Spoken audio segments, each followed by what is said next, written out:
Gallant advance रैबर, निर्माण का real hero.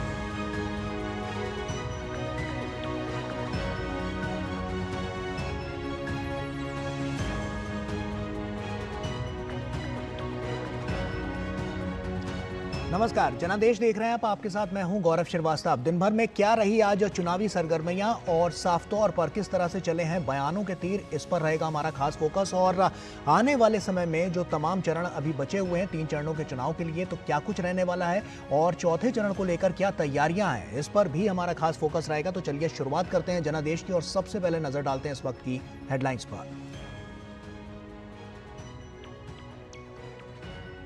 Lok Sabha चुनाव के चौथे चरण के लिए मतदान की तैयारियां पूरी। मतदान केंद्रों पर पोलिंग पार्टियों के पहुंचने का सिलसिला जारी। 9 राज्य और 1 केंद्र शासित प्रदेश की 96 सीटों पर सोमवार को डाले जाएंगे वोट।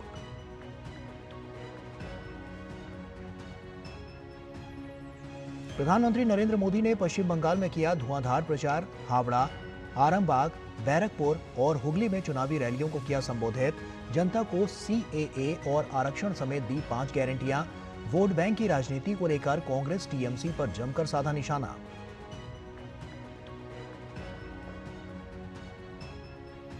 बीजेपी के दिग्गज भी कर रहे हैं ताबड़तोड़ रैलियां। अमित शाह ने उत्तर प्रदेश कौशाम्बी और रायबरेली में जनसभा को किया संबोधित। पूछा, गांधी परिवार को सालों से वोट देने के बावजूद रायबरेली की जनता को क्या मिला। उत्तर प्रदेश के मुख्यमंत्री योगी आदित्यनाथ ने सीतापुर में की चुनावी रैली।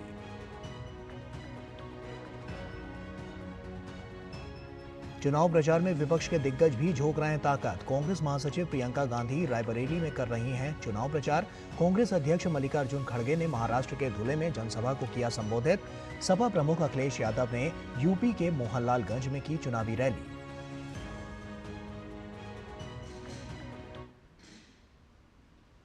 आइए अब शुरुआत करते हैं और आपको बता दें कि लोकसभा चुनाव के चौथे चरण में 96 सीटों पर मंगलवार को वोट डाले जाएंगे।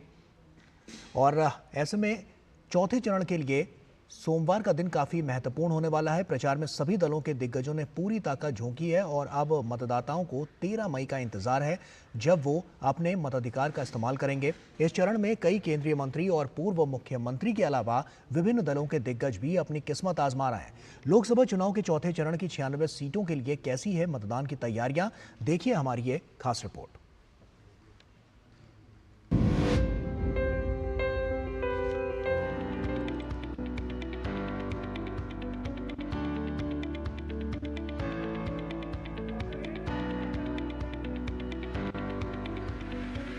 लोकसभा चुनाव के तीसरे चरण की 96 सीटों पर 13 मई को होने वाले मतदान की तैयारियां पूरी हो चुकी हैं। पोलिंग पार्टियां लोकतंत्र के उत्सव में पूरे उत्साह के साथ अपने अपने मतदान केंद्रों पर पहुंच रही हैं। चौथे चरण के चुनाव के लिए चुनाव आयोग ने पुख्ता बंदोबस्त किए हैं। वोट प्रतिशत बढ़ाने के लिए निर्वाचन आयोग की ओर से कोई कोर कसर नहीं छोड़ी जा रही है। निष्पक्षता और पारदर्शिता को बनाए रखने के लिए वेबकास्टिंग और CCTV की भी व्यवस्था की गई है। साथ ही सुचारू मतदान के लिए जिलों में कंट्रोल रूम बनाए गए हैं। उधर आंध्र प्रदेश में चौथे चरण के तहत 25 सीटों पर मतदान को लेकर कड़ी सुरक्षा व्यवस्था की गई है। लोकसभा क्षेत्रों और उनकी सीमाओं पर तलाशी अभियान चलाए जा रहे हैं। चुनाव आयोग और पुलिस की टीमें लगातार सर्चिंग और तलाशी अभियान चलाकर अवैध सामग्रियों के परिवहन के साथ ही निर्वाचन क्षेत्रों में बाहर से आने वाले वाहनों के साथ ही लोगों की पूरी पड़ताल कर रही हैं। वहीं बिहार की 5 लोकसभा सीटों में मतदान को लेकर सभी तैयारियां पूरी कर ली गई हैं। भीषण गर्मी को देखते हुए मतदान केंद्रों पर नींबू पानी और दवाइयों के साथ डॉक्टर की टीम भी उपलब्ध रहेगी। सुरक्षा के कड़े बंदोबस्त के बीच जहां चुनाव आयोग निष्पक्ष मतदान कराए जाने को लेकर संकल्पित नजर आ रहा है, वहीं पर अब मतदाताओं की बारी है कि गर्मी और तपिश के बावजूद वो भारी तादाद में मतदान केंद्रों तक पहुंचे और मतदान करें। वहीं झारखंड की 4 सीट पर चुनाव आयोग मतदान केंद्रों तक आने वाले हर मतदाता का ध्यान रखने की कोशिशों में लगा हुआ है। 13 मई को झारखंड की 4 लोकसभा सीटें खूंटी, लोहरदगा, पलामू और सेमू में मतदान होना है। इसको लेकर चुनाव की सारी तैयारियां पूरी कर ली गई हैं। इस चरण में कुल 45 उम्मीदवार मैदान में हैं, जिनकी किस्मत का फैसला करीब 65 लाख मतदाता करेंगे। चौथे चरण में मध्य प्रदेश की 8 सीटों पर मतदान होना है। पारदर्शी मतदान के लिए चुनाव आयोग ने प्रशासन के साथ मिलकर तैयारियां पूरी कर ली हैं। चौथे चरण में कुल 74 प्रत्याशी मैदान में हैं, जिनमें से 69 पुरुष और 5 महिला उम्मीदवार हैं। इंदौर में सबसे ज्यादा 14 उम्मीदवार मैदान में हैं। सबसे बड़ा लोकसभा क्षेत्र वोटर की संख्या के मान से इंदौर है, जहां पे 25,26,803 वोटर हैं। 25,26,803 वोटर हैं इंदौर में। और सबसे छोटा लोकसभा क्षेत्र हमारा उज्जैन है, जहां पे 17,98,704 वोटर्स हैं। उत्तर प्रदेश में 13 सीटों के लिए सुचारू मतदान सुनिश्चित कराने के लिए तैयारियां पूरी कर ली गई हैं। इसे लेकर निर्वाचन आयोग द्वारा तमाम कोशिशें भी की गई हैं, जो धरातल पर नजर आ रही हैं। खास तौर पर वोट प्रतिशत बढ़ाने के लिए चुनाव आयोग की ओर से कोई कोर-कसर नहीं छोड़ी जा रही है। उधर तेलंगाना में भी तीसरे चरण के लिए 17 सीटों पर होने वाले मतदान के लिए प्रशासन ने कमर कसी हुई है। विभिन्न पोलिंग पार्टियां मतदान को लेकर पूरी तरह से सजग हैं और ज्यादा से ज्यादा मतदान को लेकर तैयारियों में जुटी हुई हैं। पश्चिम बंगाल में 8 सीटों के लिए सुचारू मतदान सुनिश्चित करने के लिए तैयारियां पूरी कर ली गई हैं। वहीं महाराष्ट्र में भी पोलिंग पार्टियां अपने अपने मतदान केंद्रों की ओर पहुंच गई हैं। इसी चरण में 11 लोकसभा क्षेत्रों में मतदान होना है। ऐसे में मतदान प्रतिशत बढ़ाने को लेकर प्रशासन पूरी तरह से जुटा हुआ है। ओडिशा की 4 सीटों पर भी सुचारू मतदान सुनिश्चित करने के लिए तैयारियां पूरी कर ली गई हैं। During this phase of election on 13th, total 17,000 manpower are being utilized for the election duties. There are total 104 companies of Central Armed Paramilitary Forces, they are being deployed. Jammu Kashmir के श्रीनगर संसदीय क्षेत्र पर लोकसभा चुनाव की सभी तैयारियां पूरी कर ली गई हैं। चौथे चरण में करीब 17 लाख से ज्यादा मतदाता अपने मताधिकार का इस्तेमाल करेंगे। मशीन का ऑपरेशन पूरी तरह हमें सिखाया गया है। बाकी जो कोडल फॉर्मेलिटीज है, जो भी डॉक्यूमेंटेशन है, उसके बारे में भी पूरी ट्रेनिंग दी गई है। Election is an important process in the democracy, and being first time in this process, I am really very happy. चौथे चरण में श्रीनगर, पुलवामा, बडगाम, गंदेरबल और शोपियां 37 शोपियां के 5 जिलों में करीब 2135 मतदान केंद्र बनाए गए हैं। हर एक पोलिंग स्टेशंस में हमारा वेबकास्टिंग का सीसीटीवी का कैमरा लगा रहा है। 100% पोलिंग स्टेशन वेबकास्टेड रहेगी। इवन कुछ पोलिंग स्टेशन में जो क्यूज है, सराउंडिंग एरिया है, पेरीमीटर है, उसको भी जो है हम डिजिटल आई से सर्विलेंस में रख रहे हैं। देश भर में पहले और दूसरे चरण में मतदान में वोटिंग प्रतिशत काफी कम देखने को मिला था। चुनाव आयोग ने प्रशासन को वोटिंग प्रतिशत बढ़ाने के लिए हर संभव उपाय करने के निर्देश दिए। वहीं वोटिंग कम होने के पीछे सबसे बड़ा कारण गर्मी बताया जा रहा है, जिससे निपटने के लिए विशेष इंतजाम किए जा रहे हैं। ब्यूरो इनपुट के साथ जनादेश डेस्क, डीडी न्यूज।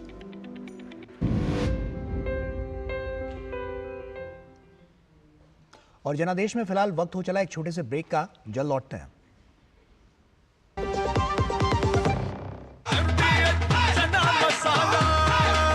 अब छोलिया हो या लोबिया, सफेद चने या काले चने, सब कुछ मजेदार बने।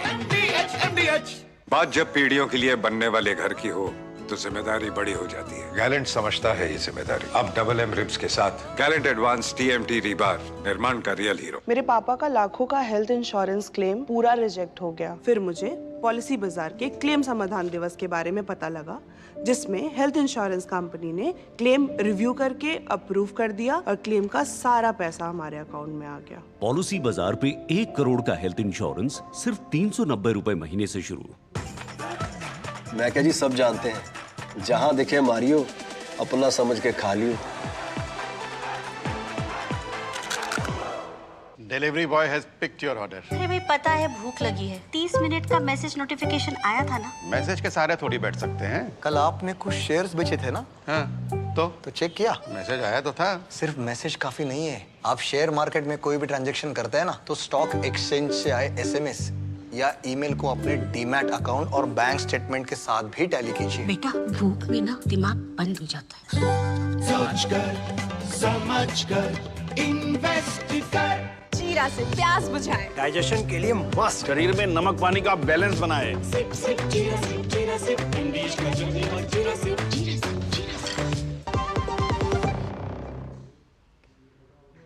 ब्रेक के बाद एक बार फिर से आप सभी का स्वागत है।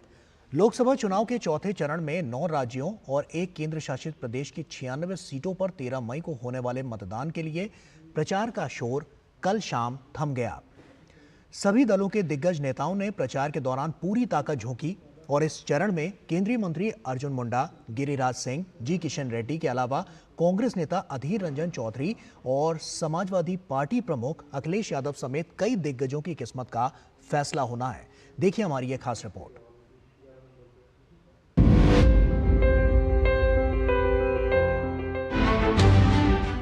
सात चरणों में हो रहे लोकतंत्र के महापर्व में चौथे चरण के लिए मतदान की तैयारियां पूरी हो चुकी हैं।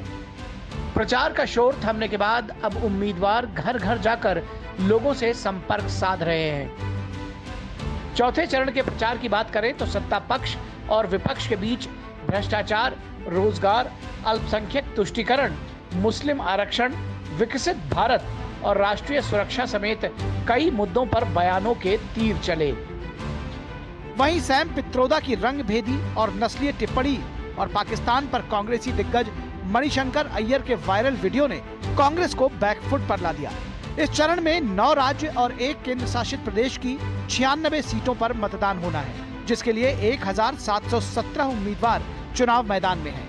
13 मई को जिन 96 सीटों पर मतदान होना है, उनमें आंध्र प्रदेश की सभी 25 लोकसभा सीटें शामिल हैं। वहीं तेलंगाना की सभी 17 लोकसभा सीटों पर भी इसी चरण में मतदान होना है। उत्तर प्रदेश की 13 सीट, महाराष्ट्र की 11 सीट, पश्चिम बंगाल और मध्य प्रदेश की 8 सीट, बिहार की 5 सीट, ओडिशा और झारखंड की 4 सीट और जम्मू कश्मीर की श्रीनगर सीट पर भी 13 मई को वोट डाले जाएंगे। चौथे चरण की 96 सीटों में 20 अनुसूचित जाति और 12 अनुसूचित जनजाति के लिए सुरक्षित हैं। चौथे चरण में कई केंद्रीय मंत्री, पूर्व मुख्यमंत्री और विपक्ष के दिग्गज नेता चुनावी मैदान में किस्मत आजमा रहे हैं। केंद्रीय मंत्रियों में खूंटी से अर्जुन मुंडा, बेगूसराय से गिरिराज सिंह, उजियारपुर से नित्यानंद राय, खीरी सीट से अजय मिश्र टेनी, सिकंदराबाद से जी किशन रेड्डी जैसे दिग्गज शामिल हैं। वहीं मुंगेर से जेडीयू के राजीव रंजन सिंह, वर्धमान दुर्गापुर से बीजेपी के दिलीप घोष, आसनसोल से एसएस अहलूवालिया, बीट सीट से पंकजा मुंडे, हैदराबाद से माधवी लता, करीमनगर से बंडी संजय कुमार और आंध्र प्रदेश के राजामुंदरी से प्रदेश बीजेपी अध्यक्ष डी पुरंदेश्वरी भी चुनाव मैदान में हैं। चौथे चरण में उतरे विपक्षी दिग्गजों में बहरामपुर से कांग्रेस के अधीर रंजन चौधरी, कन्नौज से सपा प्रमुख अखिलेश यादव, आसनसोल से अभिनेता और टीएमसी नेता शत्रुघ्न सिन्हा, कृष्णानगर से टीएमसी नेता महुआ मोइत्रा,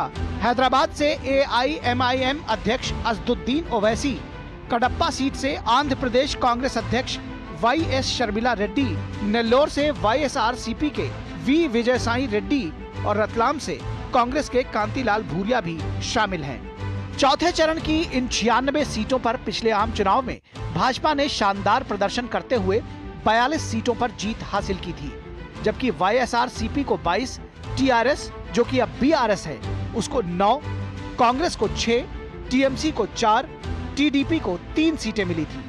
वहीं एआईएमआईएम, बीजेडी और शिवसेना को 2-2, जेडीयू, एलजेपी, एनसीपी और जेकेएनसी को 1-1 सीट पर जीत मिली थी। चौथे चरण की 96 सीटों पर 13 मई को मतदान के साथ ही कुल 543 सीटों में से 379 सीटों पर मतदान पूरा हो जाएगा। साथ ही आंध्र प्रदेश, तेलंगाना और मध्य प्रदेश की सभी सीटों पर मतदान संपन्न हो जाएगा। तीसरे चरण तक तमिलनाडु, राजस्थान, केरल, कर्नाटक, गुजरात और छत्तीसगढ़ जैसे प्रमुख राज्यों और असम समेत सभी पूर्वोत्तर राज्यों और गोवा में मतदान पूरा हो चुका है। 4 केंद्र शासित प्रदेशों अंडमान और निकोबार द्वीप समूह, पुडुचेरी, लक्षद्वीप, दादरा और नगर हवेली और दमन और दीव में भी मतदान पूरा हो चुका है। बीते 3 चरणों के चुनाव में पहले चरण में मतदान प्रतिशत 66.1 रहा है, जबकि दूसरे चरण में ये 68.8% और तीसरे चरण में 65.68% दर्ज किया गया। इस बार लोकसभा चुनाव 7 चरणों में हो रहा है और नतीजों का ऐलान 4 जून को होगा। जनादेश डेस्क, डीडी न्यूज।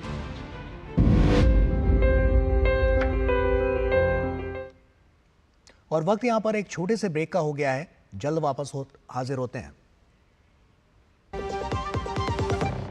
जिन्होंने यूज किया है वो जानते हैं असली हींग का स्वाद। MDH सुपर हींग, शुद्धता का असली तड़का। MDH। तेरी होने वाली मदर इन लॉ कुछ ज्यादा ही ट्रेडिशनल है। ट्रेडिशनल लोग ज्यादा इमोशनल होते हैं। तो भाई साहब, अब कोई किसी की लाइफ में आग नहीं लगा पाएगा। समर कूल, जो हर दिल करे कबूल। मैं क्या जी, सब जानते हैं, जहां दिखे मारियो, अपना समझ के खा लियो।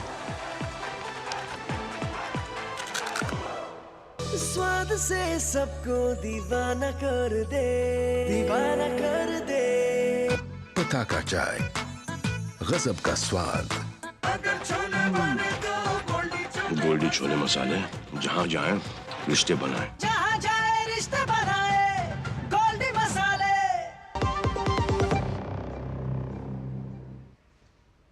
ब्रेक के बाद एक बार फिर से आप सभी का स्वागत है। प्रधानमंत्री नरेंद्र मोदी ने पश्चिम बंगाल में धुआंधार प्रचार किया। हावड़ा, आरामबाग, बैरकपुर और हुगली में चुनावी रैलियों को संबोधित किया। प्रधानमंत्री नरेंद्र मोदी ने जनता को CAA और आरक्षण समेत 5 गारंटियां दी। उन्होंने वोट बैंक की राजनीति को लेकर कांग्रेस TMC पर जमकर निशाना साधा। पश्चिम बंगाल में भाजपा के चुनाव अभियान को नई रफ्तार देते हुए प्रधानमंत्री नरेंद्र मोदी ने रविवार को धुआंधार जनसभाएं की। बैरकपुर, हुगली, आरामबाग और हावड़ा में पीएम ने राज्य की ममता सरकार पर ताबड़तोड़ हमले किए। भ्रष्टाचार, तुष्टीकरण और वोट बैंक की राजनीति को लेकर इंडी गठबंधन भी पीएम के निशाने पर रहा। बैरकपुर में पीएम ने कहा कि राज्य में हिंदुओं को दूसरे दर्जे का नागरिक बना दिया गया है। पीएम ने अपने संबोधन में 5 गारंटियां भी दी। जब तक मोदी है, धर्म के आधार पर आरक्षण नहीं दिया जाएगा।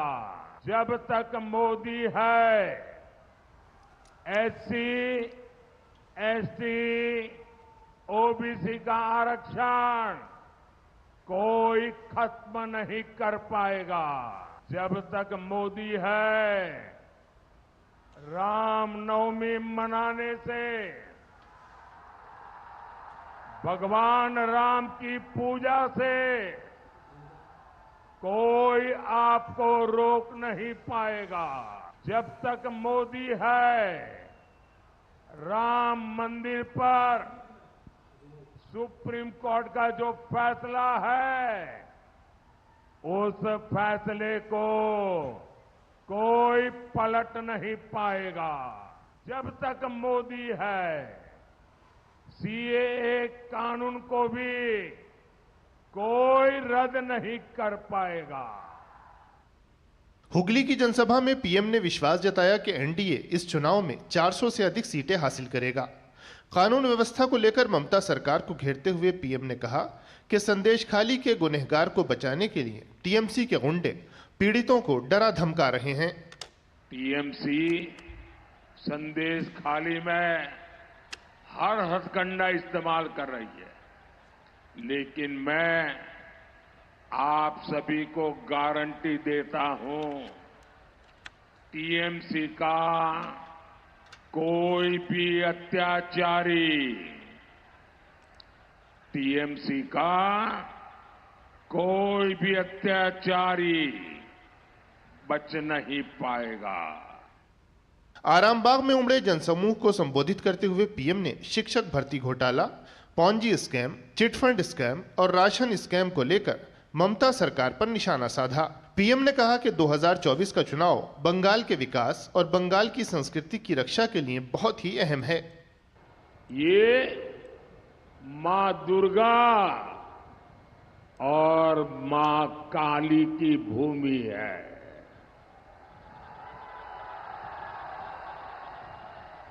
लेकिन यहां लोगों की आस्था पर पहरा लगाया जाता है।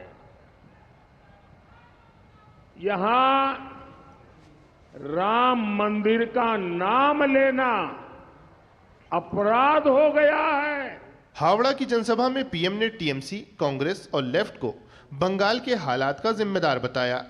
पीएम ने कहा कि टीएमसी ने घोटालों को अपना फुल टाइम बिजनेस बना लिया है। पीएम ने टीएमसी पर वोट बैंक की खातिर घुसपैठ। और आइए सीधे अब आपको पटना लिए चलते हैं। आपको बता दें कि प्रधानमंत्री नरेंद्र मोदी यहां पर पहुंच चुके हैं और आप देख सकते हैं रोड शो की शुरुआत हो चुकी है। तो काफी भव्य पूरा रोड शो होने वाला है और साफ तौर पर आप देख सकते हैं कि प्रधानमंत्री नरेंद्र मोदी अब यहां से इस रोड शो की शुरुआत करने वाले हैं। आपको बता दें काफी महत्वपूर्ण है बिहार की धरती के लिए भी, क्योंकि पहली बार कोई प्रधानमंत्री यहां से रोड शो करता हुआ नजर आ रहा है और प्रधानमंत्री नरेंद्र मोदी इस बात को भी समझते हैं और लोगों की जो ज़रूरत है उसका भी ध्यान रखते हैं। और साफ तौर पर जो विकास की बयार हमने देखने को मिली, जो तमाम कल्याणकारी योजनाएं जो चलाई जा रही हैं, उससे कितना विकास बिहार का होता हुआ नजर आया है, ये साफ तौर पर तस्वीरें गवाह हैं इस बात की।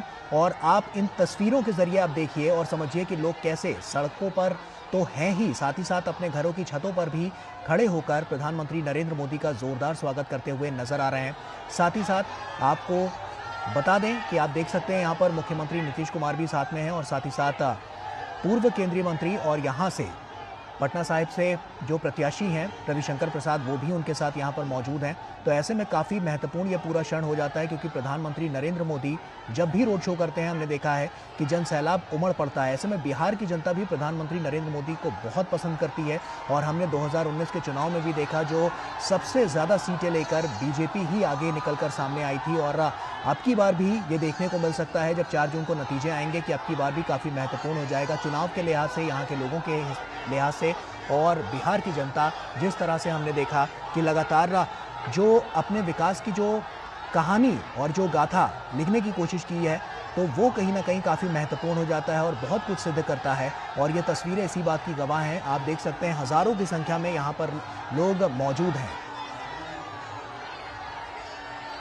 राजेश हमारे सहयोगी हमारे साथ जुड़ रहे हैं, राजेश का रुख करते हैं। राजेश, साफ तौर पर तस्वीरें बहुत कुछ कह रही हैं, क्योंकि प्रधानमंत्री नरेंद्र मोदी जब यहाँ पर पहुंचे जोरदार तरीके से इनका स्वागत किया गया और ये तस्वीरें अपने आप में एक बड़े संकेत दे रही है लोकसभा चुनाव को लेकर। देखिए, प्रधानमंत्री नरेंद्र मोदी का जो काफिला है वो पटना एयरपोर्ट से राजभवन पहुंचा और राजभवन के बाद वो सीधे डाक बंगला चौराहा होते हुए भट्टाचार्य मोड़ पर पहुंचे। और यहाँ जो मैं दृश्य देख पा रहा हूँ गौरव, ये एक अद्भुत विहंगम मनोरम दृश्य है कि प्रधानमंत्री के साथ एक तरफ रविशंकर प्रसाद मौजूद है। पर ये रोड शो की जो हम तस्वीरें देख रहे हैं, हम देख रहे हैं महिलाएं भी बड़ी संख्या में इसमें आगे बढ़ती हुई नजर आ रही हैं। रोड शो को लेकर क्या हलचल नजर आ रही है? और साफ तौर पर तस्वीरें बहुत कुछ कह रही है। मैं वही आपको बताना चाह रहा था गौरव की जो महिलाएं हैं वो बड़ी तादाद पे प्रधानमंत्री नरेंद्र मोदी का स्वागत करने के लिए यहाँ खड़ी है। आप दृश्यों में देखिए कि माथे पर साफा बांधी हुई है, उनका गेटअप बिल्कुल जो है वो बदला हुआ है और उनका कहना है कि आधी आबादी का प्रतिनिधित्व जो है प्रधानमंत्री नरेंद्र मोदी के नेतृत्व में जिस तरीके से देश में बढ़ा है, उसकी कहीं न कहीं हम उसको थैंक्स करने के लिए, उनका अभिवादन करने के लिए, उसका शुक्रिया अदा करने के लिए ये तमाम महिलाएं पटना की सड़कों पर चल रही हैं प्रधानमंत्री नरेंद्र मोदी के काफिले के आगे। और उसके बाद मीडिया का काफिला है और आप ये देखिए नजारा, पीएम मोदी किस तरीके से सड़क के दोनों किनारे जो लोग खड़े हैं, सड़कों के ऊपर खड़े हैं, फूलों की वर्षा हो रही है और जगह जगह पर कटआउट बनाए गए हैं, जगह जगह पर जो नजारे आए जा रहे हैं। अद्भुत मनोरम दृश्य हम कह सकते हैं। प्रधानमंत्री नरेंद्र मोदी पटना में पहली बार रोड शो करने के लिए पहुंचे हैं और कल रविशंकर प्रसाद का जब मैंने इंटरव्यू किया था गौरव, तो उन्होंने कहा कि देश के नरेंद्र मोदी पहले प्रधानमंत्री हैं जो बिहार में रोड शो करने के लिए आए हैं। इससे पहले उनका कभी भी रोड शो बिहार में नहीं हुआ था या किसी भी प्रधानमंत्री का रोड शो नहीं हुआ था। तो ऐसे में कहीं ना कहीं यह जो रोड शो और सड़कों पर उमड़ा जन सैलाब, और ये देखिए कि हमारी ठीक दाहिनी तरफ जो प्रधानमंत्री का काफिला है उससे हम कह सकते हैं कि बाईं तरफ ये जिस तरीके से काशी विश्वनाथ में के मंदिर में जब शाम के समय आरती की जाती है, उस आरती की भव्य छटा देखने को मिल रही है और तमाम जो धार्मिक आस्था में, अनुष्ठान में आस्था रखने वाले लोग हैं वो काशी विश्वनाथ की तर्ज पर आरती कर रहे हैं और आरती के दौरान कहीं न कहीं बड़े बड़े दीपों की जो लड़ियां हैं, जो मालाएं हैं, वो साफ तौर पर देखने को मिल रही है। पटना की सड़कों पर प्रधानमंत्री अभिभूत है, उनके साथ बिहार के डिप्टी सीएम और प्रदेश अध्यक्ष सम्राट चौधरी भी दिखाई पड़ रहे हैं और प्रधानमंत्री तमाम लोगों का अभिवादन स्वीकार कर रहे हैं। हाथ जोड़कर जो लोग विश्वनाथ की तर्ज पर जो लोग दीपों की लड़ियां लेकर आरती कर रहे हैं, उसका प्रधानमंत्री ने झुककर अभिवादन किया, उनका नमन किया और यह दिखाता है कि जिस शालीनता और जिस व्यवहारिकता के साथ प्रधानमंत्री पटना की सड़कों पर लोगों का अभिवादन स्वीकार कर रहे हैं, अभिनंदन स्वीकार कर रहे हैं। और यह पहला मौका है जब देश के किसी प्रधानमंत्री ने बिहार में आकर रोड शो किया है। बिल्कुल बिल्कुल राजेश, आप बने रहिए हमारे साथ। वरिष्ठ सहयोगी हमारे विनोद मिश्रा जी भी हमारे साथ जुड़ चुके हैं। विनोद जी, साफ तौर पर हमने देखा कि रोड शो चाहे जहां भी हो देश भर में, जन सैलाब एक उमड़ कर सामने आता है, लोग फूल बरसाते हैं, प्रधानमंत्री का जोरदार तरीके से स्वागत करते हैं। कुछ तस्वीरें जो साफ तौर पर नजर आ रही हैं, पटना भी यहाँ पर वहाँ के जो लोग हैं वो भी काफी जोर शोर से प्रधानमंत्री का स्वागत करते हुए नजर आ रहे हैं। अद्भुत नजारा और ये अद्भुत जो दृश्य आप देख रहे हैं, जैसे राजेश अभी कह रहे थे कि ये बिहार से एक इतिहास बन रहा है। इतिहास में इसलिए कह रहा हूँ कि जब ये देखिए कि देश के पहला प्रधानमंत्री आज अगर पटना से इस बड़े एक रोड शो के आयोजन में शामिल है, साथ में वहाँ के सीएम नीतीश कुमार है, कैंडिडेट रविशंकर प्रसाद है, बाकी जो बीजेपी के वहाँ लीडर है। लेकिन ये अद्भुत मैं इसलिए कह रहा हूँ कि बिहार का जिस तरह से आप ये देखिए कि पटना और पाटलिपुत्र दो एक कंस्टिट्यूंसी है वहाँ राजधानी के पास में, ये पूरे देश के लिए जो मैसेज होगा तो ये बात अलग है, लेकिन बिहार के लिए ये एक बहुत बड़ा मैसेज है। ये संदेश है कि बिहार जो मुख्य धारा पे जो शिकायत रहती है कि बिहार अभी तक पिछड़ा हुआ है, प्रधानमंत्री का यह रोड शो और इसके बाद कल से जो 3 रैलियां प्रधानमंत्री की ताबड़तोड़ रैलियां हैं, तो आप कह सकते हैं कि इस इलेक्शन में ये 4th फेज तक आते आते अब इलेक्शन के मैदान में प्राइम मिनिस्टर मोदी एक नए धार देने जा रहे हैं। और वो नए धार जो है, उस धार को अगर आप ये इस तरह से हम समझे कि आज बंगाल में प्राइम मिनिस्टर मोदी 4 रैलियां करके पटना वो लौटे हैं और इस लौटने के साथ प्रधानमंत्री का यह रोड शो है। हम अंदाजा कर सकते हैं कि 42-45 डिग्री टेम्परेचर में देश का प्रधानमंत्री एक बंगाल के एक सूबे में 4 बड़ी रैलियां करके पटना आता है और इतने बड़े रोड शो के आयोजन में शामिल होता है, तो उसका एनर्जी लेवल क्या है। और जब हम उस एनर्जी के लेवल के साथ में बात करते हैं तो उसमें ये भी देखने की जरूरत होती है कि वो कमिटमेंट लेवल क्या है। और उस कमिटमेंट लेवल की बात जब आप देखते हैं, तब जब इस रोड शो के दोनों बगल खड़े हुए लोगों की उत्सुकता, लोगों की ये भीड़, लोगों की ये ललक, तब हमें पता चलता है कि प्राइम मिनिस्टर का ये कमिटमेंट, प्राइम मिनिस्टर की ये एनर्जी लेवल, ये सारा कुछ सब कुछ इसी लोगों के विश्वास में है, सब कुछ इसी लोगों के भरोसे में है जो घरों के कैबिनेट बालकनी में हो या जहां भी, जो देखिए ये छोटी छोटी सड़कें हैं जहां से ये सड़कों ये काफिला गुजर रहा है प्रधानमंत्री मोदी का, वो सड़कें छोटी है क्योंकि पुराना पटना का वो इलाका है और ठसाठस भरी हुई दोनों सड़कों के बीच से प्रधानमंत्री मोदी का ये काफिला निकल रहा है। तो आप यकीन कीजिए कि जो राजनीतिक दशा दिशा की जो चर्चाएं टीवी पे जो भी होती रही हो, पटना के मन में, बिहार के मन में क्या है, ये रोड शो बता रहा है। और रोड शो में ये आकुलता लोगों की और जो लोगों की ललक बता रही है कि देश के लिए लोग चुनाव चुनते हैं, राज्य के जो वहाँ की स्थानीय समस्याएं हैं वो किसी भी रूप में, कोई भी जाति कॉम्बिनेशन है वो देश के कॉम्बिनेशन के सामने में पीछे छूट जाता है। और वो जब नरेंद्र मोदी सामने में होता है तो लोगों के सामने में सिर्फ देश होता है। और ये इस भीड़ से, इस लोगों की ललक से, इस रोड शो में बिहार से, पटना से ये साफ मैसेज है। बिल्कुल।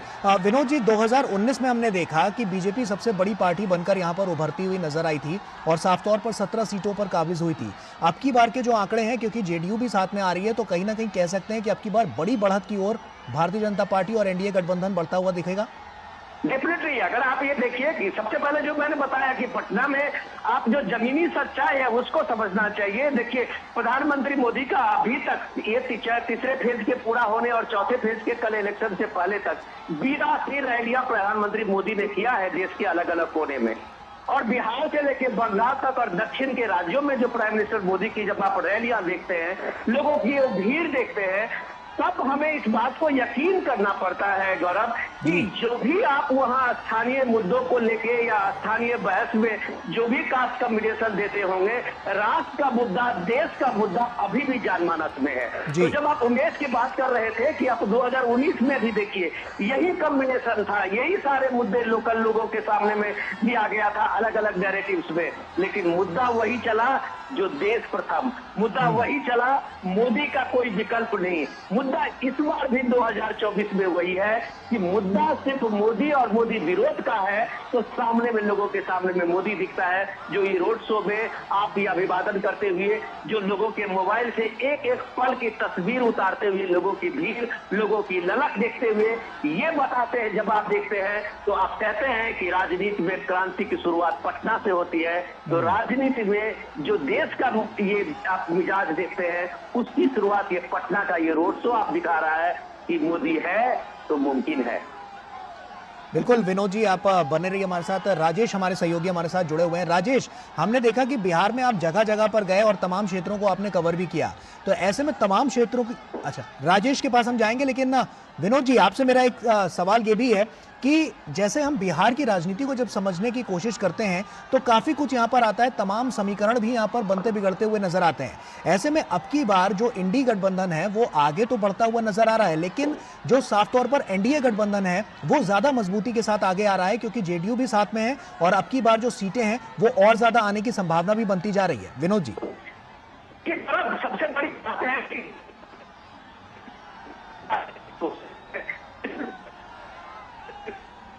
लेकिन जो बीजेपी और खासकर का जो अभियान और खासकर के नरेंद्र मोदी का जो अपना कैंपेनिंग स्टाइल है, वो उन सारे नैरेटिव्स को कैस के एक तरीके से बुलडोज करते हुए दिखते हैं। इसका ये सीधे सीधे मतलब है कि आपको कम से कम जो नैरेटिव अभी तक जो भी दिया रहा था, आज प्राइम मिनिस्टर मोदी ने जिस तरह से पश्चिम बंगाल में 5 गारंटी की बात की है, तो आप उस चीज पे गौर कीजिए कि जब प्राइम मिनिस्टर मोदी कहते हैं कि ये मोदी की गारंटी है, ये पूरा इलेक्शन 2024 गारंटी वर्सेस गारंटी हो रही है, और उसमें प्राइम मिनिस्टर मोदी आज पश्चिम बंगाल में 5 गारंटी की बात करते हैं, और वो जब वो बताते हैं कि धार्मिक आधार पे कोई आरक्षण नहीं होगा, जब वो बताते हैं कि एसटी ओबीसी के SC ST OBC के आरक्षण में कोई भी कोई इसको छू नहीं सकता, इसमें कोई इसको छेड़ नहीं सकता, कोई जब ये बताते हैं कि कोई भी काम और धारा 370 के का जो फैसला है उसको नहीं सकता,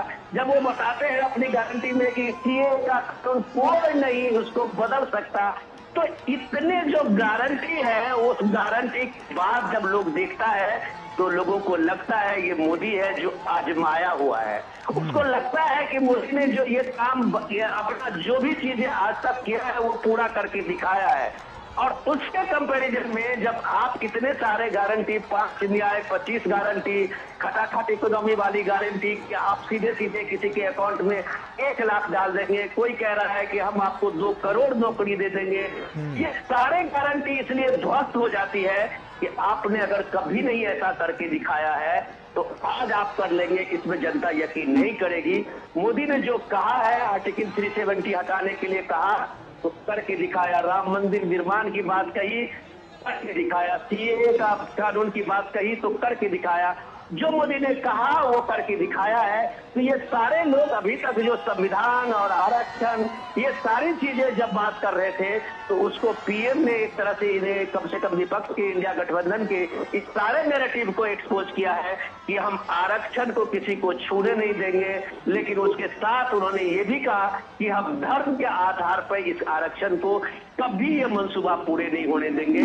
तो ये सारी बात इन सारे नैरेटिव्स को एक बड़ा मैसेज देता है काउंटर में जब पीएम मोदी की इस रैली को आप देखते हैं और जब इस रैली में लोगों की ललक देखते हैं। देखिए हजारों हजार लोगों के हाथें उठी हुई है, हर के हाथों में वो मोबाइल फोन से एक एक लम्हे को कैच करते हुए देखिए ये रोड का काफिला बहुत धीरे धीरे से गुजर रहा है। जैसे कि मैं आपको बता रहा था कि बहुत वहाँ पे छोटी सड़कें हैं, पतली सड़कें हैं, ये पुराना शहर है, बिजनेस का कारोबारी वो इलाका है और उस बीच में लोगों को कम से कम मैं कह रहा हूँ कि घंटों इंतजार करना पड़ा होगा प्राइम मिनिस्टर मोदी का एक झलक पाने के लिए। और मोदी के लगभग हर लोगों को एक तरह से अभिवादन करते हुए उनसे रूबरू करते हुए आगे बढ़ता हुआ ये काफिला। तो ये जो अपार भीड़ अपार स्नेह है, ये लोगों की जो ये ललक है और प्रधानमंत्री के पटना में ये पहला रोड शो है, ये एक इतिहास बनाने वाला होगा। ऐसा गौरव जरूर ऐसा दिखेगा। बिल्कुल, और ये इतिहास ही है जो आज साफ तौर पर बनता हुआ भी नजर आ रहा है, क्योंकि आज से पहले किसी भी प्रधानमंत्री ने यहाँ पर रोड शो नहीं किया है। तो इस बात की भी अगर हम इस बात को भी देखें तो काफी महत्वपूर्ण ये पूरा क्षण हो जाता है पटना वासियों के लिए और बिहार की जनता के लिए। हमारे साथ राजेश राज भी लगातार जुड़े हुए हैं। राजेश, अब आपका ही रुख कर रहा हूं। और राजेश, साफ तौर पर आपने बिहार में तमाम क्षेत्रों को कवर किया, वहां पर गए और जमीनी हकीकत क्या कहती है ये भी टटोलने की कोशिश की। अब की बार का सियासी गणित क्या कहता है लोकसभा चुनाव को देखते हुए? देखिए, लोकसभा चुनाव की बात करें तो यहाँ पर चौथे चरण का मतदान जो है गौरव कल होना है। और हमने देखा कि 3 चरणों में जिस तरीके से मतदाताओं ने वोटिंग किया, हालांकि गर्मी और भारी तपिश जो थी, लू का जो है तपिश वो देखने को मिली, जिसकी वजह से शुरुआती 2 चरणों में मतदान का प्रतिशत कम रहा। लेकिन तीसरे चरण के बाद अब हम देख पा रहे हैं कि बिहार में मतदाताओं का जो उत्साह है वो 7वें आसमान पर नजर आ रहा है। और प्रधानमंत्री नरेंद्र मोदी के आगमन के बाद आगमन के नजारा पटना की सड़कों पर दिखाई पड़ रहा है। तो ये साफ तौर पर लग रहा है कि कहीं न कहीं जो उमंग, उत्साह और जोश मतदाताओं का ठंडा पड़ा हुआ था, वो पीएम मोदी के आगमन के बाद वह उत्साह जो है वो 7वें आसमान पर नजर आ रहा देखा जा सकता है। सड़क के दोनों किनारे लोग जो है प्रधानमंत्री मोदी का इस्तकबाल करने के लिए, उनका अभिवादन करने के लिए यहाँ पर खड़े नजर आ रहे हैं। हाथों में गुलाबों की पंखुड़ियां हैं, फूलों के लड़ियां हैं और कहीं पर अयोध्या के राम मंदिर की झांकी दिखाई पड़ती है, तो कहीं पर मधुबनी पेंटिंग, मिथिला पेंटिंग की बानगी दिखाई पड़ती है। कहीं पर कलाकार जो है माथे पर साफा बांधकर धागे से प्रधानमंत्री मोदी के चित्रों को उकेरते हैं।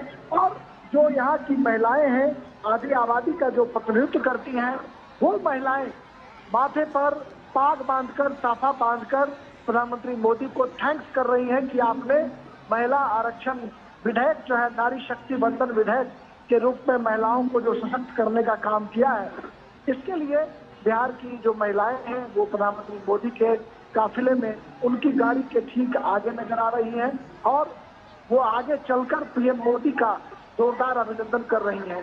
बिहार की सियासत की बात करें अगर गौरव, तो कहीं ना कहीं पूरी सियासत जो है यहाँ पर जाति और आरक्षण के इर्द गिर्द घूमती रही है।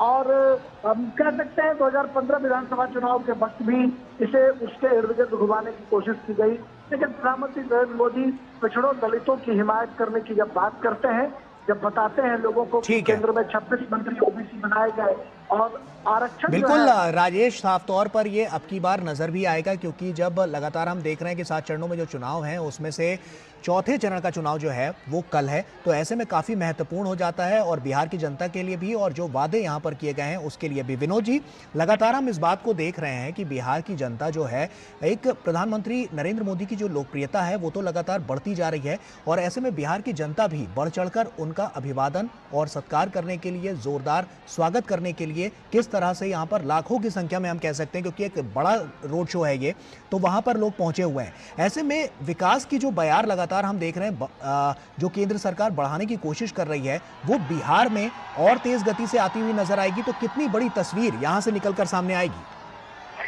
देखिए गौरव, आपने बहुत बढ़िया सवाल पूछा है कि पटना में पीएम का एक रोड शो का कुछ न कुछ तो मतलब जरूर होगा।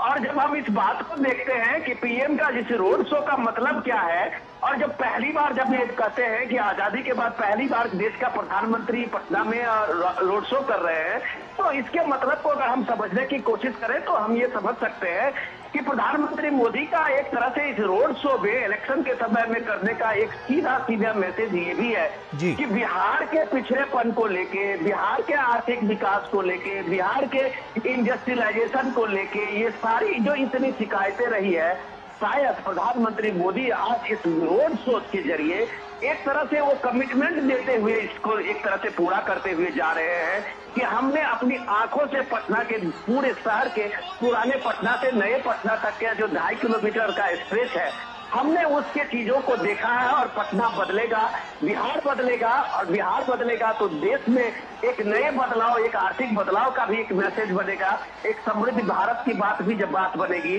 तो वो सारी चीजों का मैसेज पटना में इन लोगों के सामने में प्रधानमंत्री मोदी का एक तरह से आप समझिए कि इसका संदेश ये भी है। दूसरी बात, जब वो पॉलिटिकल बात आप कह रहे थे कि जिसमें राजनीति की और सियासत की बात इस रोड शो के जरिए हम देख रहे थे, तो हम बात राजेश की बात को आगे बढ़ाते हैं कि इसमें एक समझने की जरूरत है कि पिछले 30-40 साल से ये आरजेडी का और पूरे की तरह से एक समाजवादी जो वहाँ एक धारा है, उसका प्रभाव सिर्फ यही रहा है कि एक तबका जो मुस्लिम है उसको एक तरह से एक भ्रम डालना, उसको एक तरह से उत्पीड़न और उस तरह से एक विक्टिम का बना के एक तरह पॉलिटिकल एक गेमिंग हुई है, पोलराइजेशन की बात हुई है। यही पूरा पॉलिटिक्स अभी भी आरजेडी का है कि बीजेपी आ जाएगा, मोदी आ जाएंगे, ये सारी चीजें उनको ये बताया जाता है और यही नैरेटिव जो है ये पूरे देश में एक तरह से एक विक्टिम कार्ड एक तरह दिखाया जाता है और ये दिखाया जाता है कि मुसलमानों के साथ में कुछ भेदभाव हुआ है, मुसलमानों के साथ ये हुआ है। तो आज मैं देख रहा था कि जब पीएम मोदी अभी एक इंटरव्यू में, टेलीविजन के इंटरव्यू में इस चीज बता रहे थे और गौरव हम लोग अपने प्रोग्राम में इसकी चर्चा भी करते रहे हैं कि उसमें देखिए कि जो रिपोर्ट आई है 167 देशों की एक रिपोर्ट आई है बहुसंख्यक आबादी को लेके और उसमें दिखाया गया है जब भारत का, तो दुनिया के किसी भी देश में ऐसा नहीं हुआ होगा जिसमें बहुसंख्यक आबादी घटी है और अल्पसंख्यक आबादी बढ़ी है और खास करके मुसलमानों का। तो पिछले 50 सालों में अगर लगातार सक्सेसिवली आप देख रहे हैं कि अल्पसंख्यक की आबादी 33% बढ़ी है, तो कैसे कोई दुनिया इस बात को यकीन कर ले कि जिस आबादी के साथ में कभी उत्पीड़न हुआ हो, जिस आबादी के साथ में दोयम दर्जे की सलूक किया गया हो, जिस आबादी के साथ में किसी तरह के भेदभाव हुए होंगे, वो आबादी कैसे इतना 43% का ग्रोथ रजिस्टर्ड किया है और कैसे एक बहुसंख्यक आबादी जो है वो 8% का डिक्रीज किया है। तो यही बात पीएम मोदी कह रहे थे कि ये जो भ्रम राजनीति में डाला गया है, ये जब भ्रम आप राजनीति में एक तरह से प्ले करते हैं और एक तरह से विक्टिम कार्ड खेलते हैं, तब जाके इस राजनीति में एक बेईमानी साबित होती है कि जब प्रधानमंत्री मोदी का सबका साथ, सबका विकास, सबका विश्वास था, तो इस पटना में और पटना के शहर हो या गांव और देहात हो, अगर वहाँ शौचालय भी है 12 करोड़ शौचालय में, तो उसमें उतना ही हिस्सा और दूसरे वर्ग का, कम्युनिटी का है। जो अगर जल से जल का पानी मिला है तो वो भी सारे लोगों को मिला है। प्रधानमंत्री जनधन योजना का मिला हो तो उसका लाभ भी सबको मिला है। आवास योजना की बात हो वो भी सबको मिला है।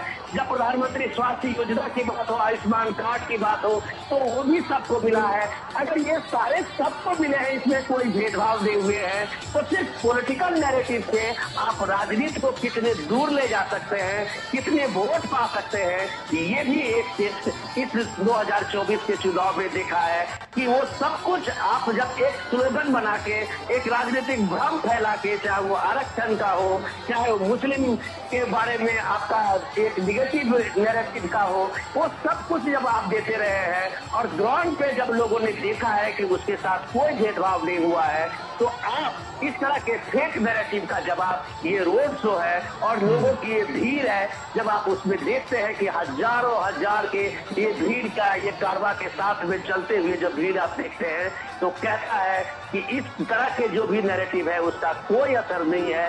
लोगों को पक्का यकीन है और मोदी के बातों में यकीन है, तो उसका सबूत देते हुए रोड सड़क के दोनों किनारे आप ये काफिला देखते के साथ गुजरते हुए लोगों की ये भीड़ देखते हैं। गौरव, विनोद जी, लोकसभा चुनाव को जिस तरह से हम देख रहे हैं और लगातार जो चरण है वो भी आगे बढ़ते हुए नजर आ रहे हैं, ऐसे में यूपी महाराष्ट्र के बाद बिहार बहुत बड़ी साख रखता है, 40 सीटें यहाँ पर हैं और ऐसे में हमने देखा है कि बीते 5 सालों में जो सबसे ज्यादा फोकस किया गया है वो गरीबों को और ज्यादा सशक्त और मजबूत करने के लिए किया गया है। तो ऐसे में बिहार की जनता के लिए क्या ये सबसे बड़ा इंपॉर्टेंट फैक्टर साबित होगा 2024 के चुनाव में? गौरव, आपने मुझे बहुत शानदार सवाल दिया है जिसकी चर्चा हम लोग शायद अभी तक नहीं कर पा रहे थे जी। कि आप ये देखिए कि प्रधानमंत्री मोदी ने 2014 से इसकी अभियान शुरू की थी नीति आयोग का जी। और नीति आयोग के साथ मिलके वहाँ एक एस्पिरेशनल डिस्ट्रिक्ट का एक अभियान शुरू किया गया था। वो इम्पोर्टेंट ये है कि देश के 120 ऐसे डिस्ट्रिक्ट हैं जो अति पिछड़े डिस्ट्रिक्ट रूप में जाने, जिसमें बिहार के कई ऐसे डिस्ट्रिक्ट है। मैं कह रहा हूँ कि बिहार के मैक्सिमम ऐसे डिस्ट्रिक्ट थे जो एस्पिरेशनल डिस्ट्रिक्ट के रूप में चिन्हित हुए थे। और उस एस्पिरेशनल डिस्ट्रिक्ट के रूप में आप देखें कि वहाँ जो मिनिमम आय का जो है वो भी सबसे लोएस्ट, वहाँ जो लोगों की लिविंग स्टैंडर्ड था, वहाँ जो इंफ्रास्ट्रक्चर की बात थी वो सबसे लोएस्ट था। और गौरव, आपको जान के खुशी होगी कि वो जो एस्पिरेशनल डिस्ट्रिक्ट का कैंपेन नीति आयोग की तरफ से शुरू हुआ था, उसमें स्टेट कोई भी हो, वहाँ पे सरकारें कोई भी हो, लेकिन वो सीधा केंद्र की तरफ से वो सारे जो एस्पिरेशनल डिस्ट्रिक्ट के थे उसको एक तरह से अडॉप्ट किया गया था। और सरकार की, प्राइम मिनिस्टर मोदी के जितने फ्लैगशिप स्कीम थे उस सारे स्कीम को ले जाके वहाँ वो इंश्योर किया गया था कि 100 के 100% वहाँ इंश्योर होगी। तो आप पटना के आसपास के जितने गांव देख रहे हैं वो जितने गांव बहुत पिछड़े गांव थे और ये स्पेशल डिस्ट्रिक्ट में थे। पटना के बिहार के साथ में आप मधुबनी को देख लीजिए, दरभंगा को देख लीजिए, सीमांचल के डिस्ट्रिक्ट को देख लीजिए, ये सारे स्पेशल डिस्ट्रिक्ट में थे। और वहाँ उस स्पेशल डिस्ट्रिक्ट में 24 घंटे बिजली इंश्योर हुई कि वहाँ घर घर बिजली जो है वो मुफ्त बिजली पहुंचाई गई, लाइन उसका कनेक्शन दिया गया, वहाँ सबसे ज्यादा गैस कनेक्शन दिया गया, वहाँ सबसे ज्यादा प्रधानमंत्री आवास योजना का उसमें स्वीकृति मिली, वहाँ सबसे ज्यादा आयुष्मान कार्ड बटे। तो ये स्पेशल डिस्ट्रिक्ट में जो प्रधानमंत्री मोदी का उसने 2019 में लोगों के सामने में पहुंचा तो बीजेपी एनडीए को 39 सीटें मिली थी। ये याद रखने की जरूरत है जी। ये कोई पॉलिटिकल स्लोगन से नहीं मिला था, वो एस्पिरेशनल डिस्ट्रिक्ट में का वो अभियान से पीएम मोदी ने करके दिखाया था, जो बिहार में सबसे ज्यादा लोगों को बेनिफिट मिला था और बेनिफिशियरी हुए थे। और उसका नतीजा आपने 2019 में देखा था कि 39 सीटें मिली थी। वो सिलसिला जो है स्पेशल डिस्ट्रिक्ट का वो आज भी जारी है। और अगर उस सब डिस्ट्रिक्ट में जो एक विकास के रूप में वो आगे बढ़े हैं तो पीएम मोदी कहते हैं कि ये एस्पिरेशनल इंडिया है, आकांक्षी भारत जब आप कहते हैं तो लोगों को ये उम्मीद लगती है कि ये जितना विकास के बाद जब पीएम मोदी कहते हैं कि 25 करोड़ आबादी को गरीबी रेखा से बाहर निकाल आया है तो वो क्रेडिट एस्पिरेशनल डिस्ट्रिक्ट को जाता है। और जब वो एस्पिरेशनल डिस्ट्रिक्ट के प्रभाव से आज लोग एक तरह से मुख्यधारा में लौटे हैं तो ये आप ये देखिए कि रोड शो का नजारा देखिए, वो सारे एस्पिरेशनल डिस्ट्रिक्ट के और वो महत्वाकांक्षी भारत के वो लोग हैं जिनको ये लगता है, यकीन लगता है कि जो विकसित भारत के संकल्प मोदी कहते हैं वो कागजी नहीं है, वो जमीन पे उतरा है और सब लोगों का ये भरोसा जगता है। गौरव, बिल्कुल। और विनोद जी इस पर भी नजर डालें तो अब हम थोड़ा सा विपक्ष की भी बात कर लेते हैं, क्योंकि साफ तौर पर हमने देखा कि इंडी गठबंधन यहाँ पर बहुत कुछ खेल करने की कोशिश कर रहा है, लेकिन अब की बार क्या वो इसमें कामयाब हो पाएगा?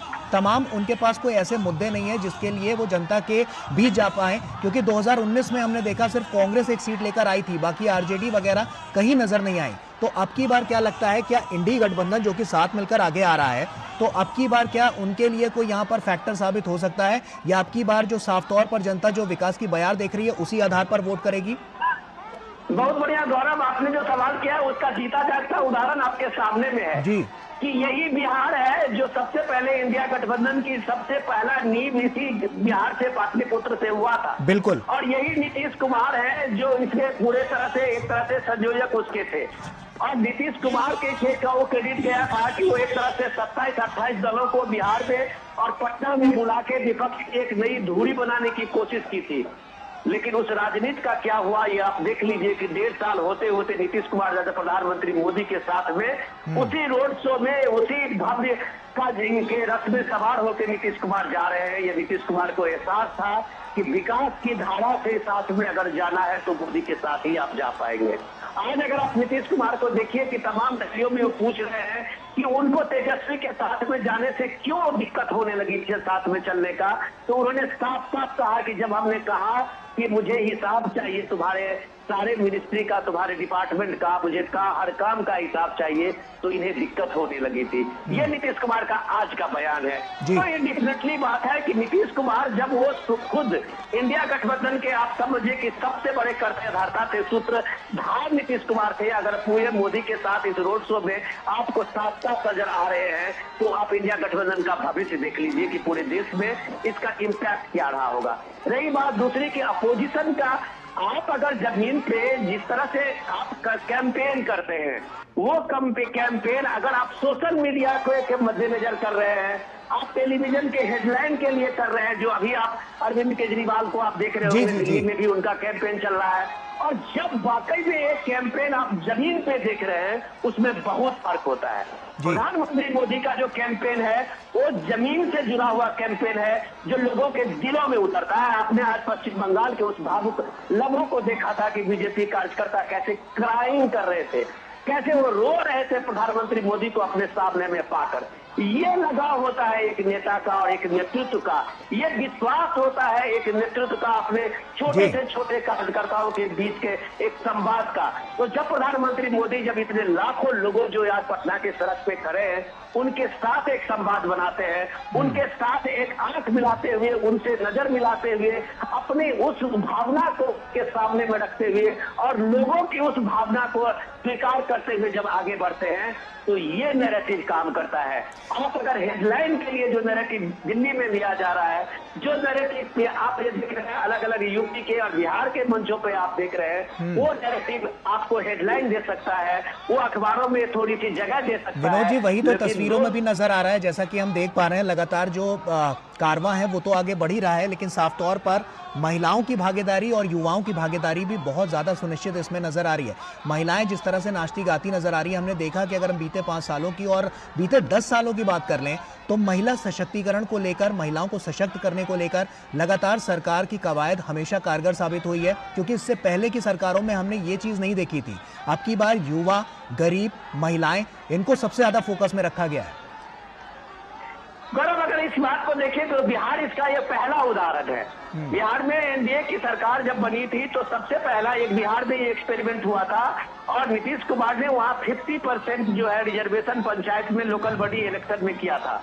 और ये आधी आबादी का जो सबसे एम्पावरमेंट मिला है वो बिहार से मिला है। जब प्रधानमंत्री मोदी जो लखपति दीदी का एक वहाँ पे एक शुरू किए थे उस योजना को, तो आप ये देखिए कि बिहार में जो है वो ये लखपति दीदी में आज बिहार सबसे आगे है। और बिहार की जब आप बात करें तो उद्यमी महिला को रूप में आप देखें तो इस छोटे स्वयं सहायता समूह का अब वो जो आधी आबादी को उस एक मुख्य धारा में आने का मौका मिला है। हम जैसा कि पोस्टर में भी देख पा रहे हैं कि गरीब, पिछड़ों, दलितों को अपना हक दिलाने के लिए मोदी जी का शुक्रिया, इस तरह के बैनर पोस्टर भी यहाँ पर लगे हुए हैं। डेफिनेटली मैं वही कह रहा हूँ कि वो चीजें जो जमीन पे उतरते हुए लोगों ने देखा है कि उसमें एम्पावरमेंट की जब आप कहते हैं कि आधी आबादी का जो एम्पावरमेंट बिहार में है वो शायद दूसरे राज्यों की अपेक्षा में बिहार अभी काफी आगे है। और यही महिला सशक्तिकरण की बात जब से बिहार में एक सामने में आई है, फ्रंट फुट पे है, तो आप ये देखिए कि तमाम पॉलिटिकल डिस्कोर्स जो बिहार के थे वो सारे पीछे छूटते चले गए थे। ये पीछे इसलिए छूटते चले गए थे कि महिलाओं ने वहां लीड लिया था, और महिलाएं जब एक पॉलिटिकल इसमें नैरेटिव में लीड लेती है तब वहां का नैरेटिव जो है वो सारे फेक नैरेटिव खत्म हो जाते हैं। वो उसका उदाहरण भी बिहार है।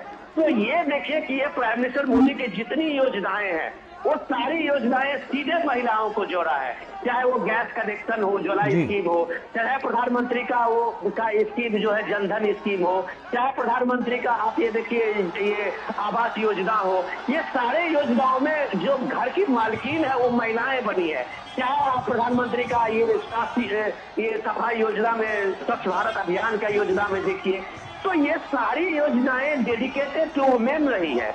और ये 50% की जो आबादी है, ये बड़ी आबादी जो बिहार की है, उसको लगता है कि इस देश में पहली बार जब महिलाओं को लेके जो एक सेंसिटिविटी जिसको आप कहते हैं कि महिलाओं को क्या जरूरत है, इसका किसी ने ख्याल रखा है तो वो मोदी है, जिसमें गैस कनेक्शन, उसके चूल्हे का भी इंतजाम रखा, उसके शौचालय की व्यवस्था भी रखी, उसके स्वास्थ्य की व्यवस्था भी रखी, उसके घर में बिजली और उसके सामने में इंफ्रास्ट्रक्चर रोड की व्यवस्था भी रखी। तो ये जो एक बार पहली बार देश आजादी के बाद अगर इस देश की मुख्य धारा और आधी आबादी का किसी भी नेता ने पहली बार अगर एक संजीदगी से सामने में रखा अपनी योजनाओं से, तो प्रधानमंत्री मोदी है। इसलिए इस देश के आधी आबादी के वोट के डर से उस सारे पॉलिटिकल नैरेटिव जब फेल होता है, तब ये इस तरह का एजेंडा चलता है कि हम 5,000 देंगे, हम 2,000 देंगे, हम 1,000 देंगे।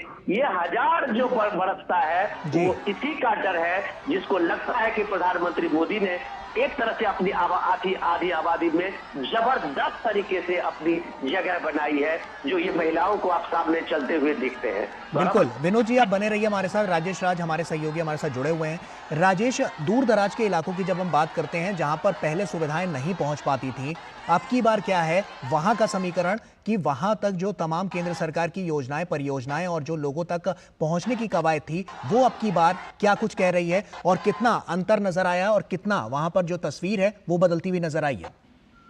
देखिए, अगर तस्वीर की बात करें तो बिहार की तस्वीर कहीं ना कहीं बिल्कुल बदली हुई तस्वीर नजर आती है, इसलिए कि हम बात करते हैं राजेंद्र सेतु की, महात्मा या फिर वैसे ब्रिज जो बरसों से जर्जर पड़े हुए थे, जो पटना को उत्तर बिहार और दक्षिण बिहार में जोड़ नहीं पा रहे थे, तो ऐसे ब्रिज जो महात्मा गांधी सेतु ब्रिज है, जिससे कहीं ना कहीं मोतिहारी बेतिया वाल्मीकि नगर की दूरी जो है वो सिमट दी गई, वह सेतु का निर्माण कराया गया। राजेंद्र सेतु जो बेगूसराय, सिमरिया, मोकामा के इलाके में है, दिनकर राष्ट्रपति रामधारी सिंह दिनकर की भूमि पर, वहाँ पर 6 लेन पुल का निर्माण किया जा रहा है, डबल ब्रिज रेलवे का निर्माण कराया जा रहा है। सड़कों का जाल हम कह सकते हैं कि बिहार में 4 लेन के रूप में जो है वो बिक चुका है। तो ऐसे में जब हम विकास की अवधारणा की बात करते हैं तो कहीं ना कहीं बिहार उस पर आगे बढ़ता हुआ दिखाई पड़ता है। एक जमाना था जब बिहार में कुछ पार्टियां वो दूसरे लहजे की बात करती थी, अगर तो आज कम से कम प्रधानमंत्री मोदी की वजह से एक एजेंडा जरूर सेट हुआ है कि सत्ता और विपक्ष दोनों जो है वो विकास की बात कर रहे हैं। विकास बनाम विकास की लड़ाई जो है वो बिहार में दिखाई पड़ रही है।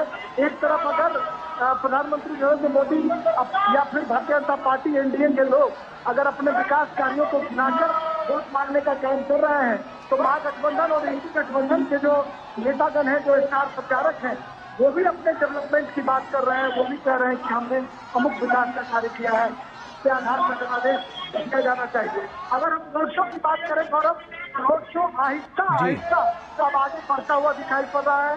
पहले यह 1.5 से 2 किलोमीटर तक निर्धारित था, लेकिन जो खबर मिल रही है उसमें यह जो रैली है, जो रोड शो है, ये आगे बढ़ता हुआ दिखाई पड़ रहा है।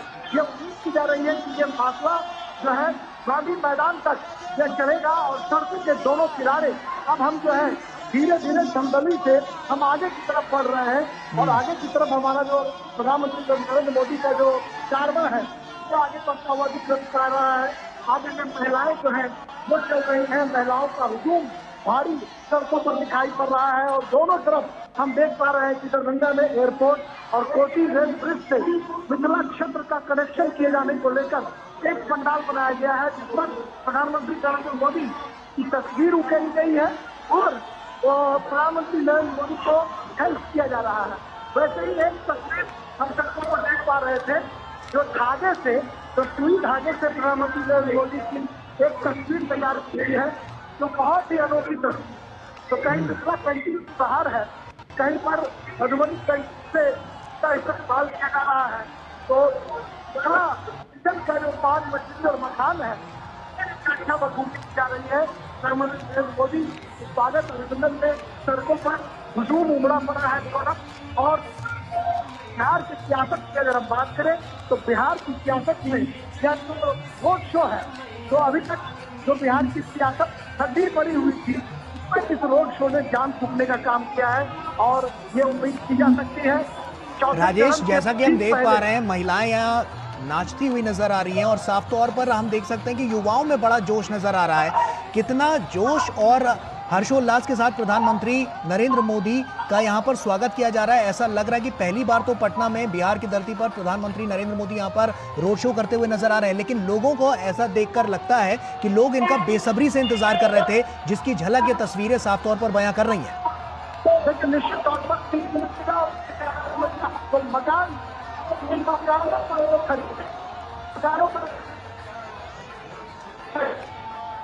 दोनों तरफ महिलाएं। चलिए राजेश, आप बने रहिए हमारे साथ। विनोद जी का रुख करते हैं। विनोद जी, हम साफ तौर पर देख रहे हैं कि जिस तरह से जो युवा हैं और जो तमाम यहाँ जनसैलाब नजर आ रहा है, आज का दृश्य तो बिल्कुल अद्भुत नजर आता है, क्योंकि चाहे घरों की छतों पर आप देख लें, खिड़कियों पर देख लें, दरवाजों पर देख लें, उसके बाद जो रोड है, सड़क है, वहां पर देख लें, लगातार हम देख रहे हैं कि जनसैलाब नजर आ रहा है और लोग नाचते गाते हुए नजर आ रहे हैं प्रधानमंत्री के इस स्वागत के लिए। ऐसे में प्रधानमंत्री को अपने बीच पाकर कहीं ना कहीं एक उम्मीद की जो किरण है वो एक बार फिर से उजागर होती हुई नजर आ रही है कि जो भरोसा था वो सही था और आने वाले समय पर और ज्यादा भरोसा करेंगे। आम चुनाव के बाद तो और ज्यादा यहाँ पर जो विकास की बयार है वो बहती हुई नजर आएगी। विनोद जी, लगता है कि एक बातें तो छूट रही थी जो बहुत महत्वपूर्ण चीज जी जी वो महत्वपूर्ण ये है कि आप रविशंकर प्रसाद को देखते हैं प्रधानमंत्री के इस रोड शो में साथ में, और रविशंकर प्रसाद रामलला विराजमान के वकील रहे हैं। और रामलला विराजमान के वकील मैं इसलिए कह रहा हूँ कि राम मंदिर अभियान की बात जब आप कहते हैं, उस संघर्ष की बात कहते हैं, तो रविशंकर प्रसाद उसके पहले वकील वही थे। अब बीजेपी में उसके बाद वो मंत्री भी बने हैं, बहुत कद्दावर नेता भी है, लेकिन उनकी पहचान वो राम मंदिर के साथ में है जी। तो रामलला के विराजमान को प्राण प्रतिष्ठा के बाद, अयोध्या में राम मंदिर बनने के बाद, आप सोचिए कि उस बिहार में उसका किस तरह का एक बना होगा जी। आप ये सोचिए कि बिहार में जिस तरह जब वहाँ के कार सेवा की बात हो रही थी, अयोध्या में जिस तरह राम मंदिर का उस समय में संघर्ष चल रहा था, तो सबसे पहला वो बिहार के ही था अभियान की शुरुआत करने वाला, और उस अभियान की शुरुआत बिहार से ही हुई थी, सीतामढ़ी से। ये जानकी की भूमि भी है, तो जब ये सीता की भूमि से अगर इसकी एक शुरुआत हुई थी राम मंदिर निर्माण की और राम मंदिर संघर्ष अभियान की जब शुरुआत हुई थी, तो उसकी शुरुआत भी बिहार से हुई थी। आज उसके सामने में अयोध्या में भव्य राम मंदिर का निर्माण हुआ है, उसकी प्राण प्रतिष्ठा हुई है। तो आप सोचिए कि बिहार के किसी भी घर से शायद ही कोई बाकी रहा होगा जो कोई अभी पहुंचा नहीं होगा उस राम मंदिर के दर्शन में और उस अयोध्या के उस भव्य अयोध्या, दिव्य अयोध्या को देखने के लिए। और जब वो वापस आया होगा तो आप सोचिए कि कितने लोगों के बीच में उसकी भव्यता और राम मंदिर के निर्माण से लेके और राम लला के विराजमान के वहां पे होने की वो बातें बताई होगी। तो इस रोड शो में जो आप भीड़ देख रहे हैं, ये उत्सुकता देख रहे हैं, वो राम मंदिर निर्माण का भी है। वो आप जो भव्यता देख रहे हैं वो राम मंदिर के प्राण प्रतिष्ठा का भी है। वो जब आप भव्यता देख रहे हैं तो उस आयोजन में उस 500 साल के संघर्ष की गाथा भी है, जो एक तरह से एक नॉलेजमेंट है। वो जब आप इस तरह की लोगों की वो ललक देख रहे हैं तो पटना गवाह है उस संघर्ष का। पटना गवाह है भारत में अपने प्राचीन सांस्कृतिक धरोहर की स्थापना का एक मूल स्वरूप में लाने का। तो ये सारी चीजें आप देख रहे हैं। जब पटना में प्रधानमंत्री मोदी गुजर रहे हैं तो थोड़ा सा इसका इतिहास जाने तो आप ये देखिए कि आजादी के बाद एक दो बार सीपीएम के और कम्युनिस्ट पार्टी के नेता यहाँ पे प्रधानमंत्री लोकसभा का नेतृत्व किए थे, लेकिन लगातार वहाँ बीजेपी का और जनसंघ का यहाँ पे एक मजबूत पकड़ रही है और उस पकड़ को वहाँ लोगों ने बना के रखा है। अभी भी बिहार में अगर आप कहें तो पाटलिपुत्र और पटना साहिब का जो इलाका है उसमें भारतीय जनता पार्टी की अच्छी पकड़ है। सुशील मोदी को हम लोग अभी नहीं भूले होंगे। सुशील मोदी भी वहाँ एक बड़े लीडर वहाँ एक तरह से हुआ करते थे और काफी उनकी अच्छी पहुंच बनी रहती थी, लोगों के साथ जनसंपर्क था। तो ये सारी चीजें आप देखते हैं तो ये भी हमें याद रखना चाहिए कि बिहार में आप राम मंदिर का उस चीज को, राम मंदिर प्राण प्रतिष्ठा का उस भव्य स्वागत का उस चीज को भी आप नजरअंदाज नहीं कर सकते हैं। बिहार में विकास एक साथ में है, लेकिन बिहार में दूसरा मुद्दा जो है वो राम मंदिर भी है, जो लोगों के प्रत्यक्ष सामने में है। लोग वहां जा रहे हैं, प्राण प्रतिष्ठा के समारोह में शामिल हुए हैं। कामेश्वर चौपाल भी उसी बिहार से है, जो एक दलित है, जिनका जो स्थापना में, शिलान्यास में उनकी भूमिका रही थी। तो सब कुछ है। बिहार सिर्फ राम मंदिर सिर्फ एक यूपी का कनेक्शन नहीं है, उससे बड़ा कनेक्शन बिहार से है, जो बिहार में उसकी भागीदारी है, साधुओं का, संतों का, लोगों का, कार सेवकों का, नेताओं का, वकीलों का। तो जब इतना सब कुछ बिहार से है तो आप उस समझिए कि उस प्राण प्रतिष्ठा के बाद उस मुद्दे को लेके बिहार के रूप में किस तरह का वो जोश और जज्बा है जो आप लोगों को देखते हैं बालकनियों से, खिड़कियों से लोगों को झांकते हुए। तो प्रधानमंत्री की विकास की यात्रा में अगर वो सब कुछ साथ में जोड़े तो राम मंदिर प्राण प्रतिष्ठा भी एक बड़ी बात है। आर्टिकल 370 की बात आप कहें तो बिहार एक ऐसा एक स्टेट है जहां राष्ट्रीय मुद्दा सबसे ज्यादा प्रखर होती है। बिहार बहुत ही राष्ट्रवादी है, चाहे वो बिहार पे कितना भी आप जातिवादी का आरोप लगाएं, लेकिन जब देश का मुद्दा होता है, राष्ट्र का मुद्दा होता है तो बिहार सबसे आगे होता है। वो फ्रंट पे खेलने वाला बिहार है। और जब अभी आर्टिकल 370 हटने की बात आई तो आप बिहार का देखिए कि सबसे ज्यादा वहां उसका आपको रिस्पांस मिला होगा। अब लोगों ने वहां बिहार के चाहे असेंबली इलेक्शन हो, आप उसके बाद जितने चुनाव हो, उसमें सबने बिहार में रिटर्न गिफ्ट बीजेपी को दिया था। तो ये ऐसा नहीं है कि बिहार को जिस तरह से बदनाम किया जाता है जाति के नाम पे, बिहार को जिस तरह से बदनाम किया जाता है अन्य और चीजों के नाम पे, वो चीज अलग चीज है। लेकिन बिहार के लोग बहुत भावुक हैं। बिहार के मैक्सिमम जो यूथ है, आप उसमें चाहे आपको पैरामिलिट्री फोर्सेज या यूथ जो आपको ये में मिलेंगे, सेना में मिलेंगे, जवान ये मिलेंगे, तो आप कह सकते हैं कि राष्ट्रीय नेतृत्व को लेके, राष्ट्रीय मुद्दों को लेके बिहार में एक ललक है। और वो ललक जब आप देखते हैं तो पटना की सड़कों में देखते हैं तो वो डेफिनेटली प्राइम मिनिस्टर मोदी के वो एक मजबूत नेता के रूप में एक राष्ट्र का नेतृत्व करते हुए उसको सामने में दिखता है। और घंटों घंटों खड़े हुए लोगों में वही राष्ट्रीयता है, वही राष्ट्रीय नेतृत्व को लेकर ललक है, जो इसका अल्टरनेट लोगों को बिहार में नहीं मिला है। उसके सामने में सिर्फ मोदी है और यही ये भीड़ बताती है। जी विनोद जी, आप बने रहिए हमारे साथ। राजेश का रुख कर लेते हैं। राजेश, जैसा कि हमने बिहार की परिस्थितियों को पहले देखा और वहां पर इसे बीमारू राज्य कहा जाता था, लेकिन प्रधानमंत्री नरेंद्र मोदी जब से सत्ता में आए हैं बिहार पर खास फोकस रहा है। स्वास्थ्य क्षेत्र के बुनियादी ढांचे को काफी उसमें परिवर्तन करने की कोशिश की गई थी। अब की बार के चुनाव में ये कितना बड़ा फैक्टर है और बिहार के आज स्वास्थ्य की बात करें तो कितना बड़ा परिवर्तन वहां पर नजर आया है? लेकिन मैंने आपको पहले भी कहा गौरव कि बिहार में चाहे रेलवेज की बात करें, रोडवेज की बात करें, हाईवेज की बात करें या फिर वाटरवेज की बात करें, इन तमाम क्षेत्रों में बिहार में कई तरह के काम हुए हैं। सिमरिया बेगूसराय में आप देखें, नितिन गडकरी जो राष्ट्रीय राजमार्ग मंत्री हैं वो पहुंचे थे, उन्होंने वहां पर। राजेश, ये भी चाहूंगा कि आप साथ ही साथ ये भी बताएं कि ये जो आज का रोड शो है वो किन किन जगहों से होते हुए गुजर रहा है और क्या क्या इम्पोर्टेंट फैक्टर्स रहने वाले हैं? मैं तो आपको रोड शो की व्याख्या ही शुरू से कर रहा था गौरव, लेकिन मैं समझ पा रहा हूँ कि रोड शो जो निर्धारित जो स्थल था वहां से अब आगे बढ़ रहा है। मैंने आपको पहले भी बताया था कि 1.2 किलोमीटर जो है वो निर्धारित किया गया था, लेकिन भीड़ को देखते हुए, जो भीड़ का अभिवादन और अभिनंदन का जो जज्बा है उसको देखते हुए प्रधानमंत्री नरेंद्र मोदी का काफिला निर्धारित स्थल जो ठाकुरबाड़ी मोड़ था वहां से अब नाला रोड होते हुए गांधी मैदान की तरफ जो है आगे बढ़ चला है। और एक लंबा रोड शो काफिला डाकबंगला चौराहे से भट्टाचार्य मोड़, उसके बाद फिर मुहानी दलदली होते हुए नाला रोड होते हुए हम ये जो काफिला है ये धीरे धीरे हम कह सकते हैं कि गांधी मैदान की तरफ बढ़ रहा है। जो 1.2 किलोमीटर का जो फासला था गौरव, वह आप तकरीबन 3.5 किलोमीटर से ज्यादा का तय करेगा यह रोड शो। और प्रधानमंत्री नरेंद्र मोदी को देखने के लिए सड़क के दोनों किनारे जो पलक पावड़े बिछाए हुए लोग हैं, इनका एक खूबसूरत सारा कह सकते हैं। और मैं उसे आपको बिल्कुल सजीव दिखाना और बताना चाह रहा था कि कहीं ना कहीं सर हाथों में मोबाइल लिए हुए उनकी एक तस्वीर को कैद करने के लिए हर उम्र वर्ग की, चाहे वो लड़कियां हों, बच्चे हों, नौजवान हों, बूढ़ी माताएं हो, बुजुर्ग चाचा हो, ये तमाम लोग की एक झलक पाने के लिए हाथों में मोबाइल लेकर उस दृश्य को, खूबसूरत विहंगम को मोबाइल में कैद करना चाहते हैं, जो कहीं न कहीं बिहार में सियासत से अलग एक सामंजस्य जो है वह दिखाने की कोशिश कर रहा है कि सियासत चाहे जो भी हो, लेकिन जो सामंजस्य है, जो शालीनता है, जो विनम्रता है, बिहार में किस तरीके से लोग यहाँ पर अपने देश के नेता, देश के प्रधानमंत्री को देखने, सुनने, उनका अभिनंदन करने के लिए खड़े हुए हैं, यह दिखाता है कि वाकई बिहार जो है वो लोकतंत्र की जननी है। बिहार का वैशाली हिंदुस्तान लोकतंत्र की जननी है, दुनिया भर के मुल्क के लोगों की जननी है।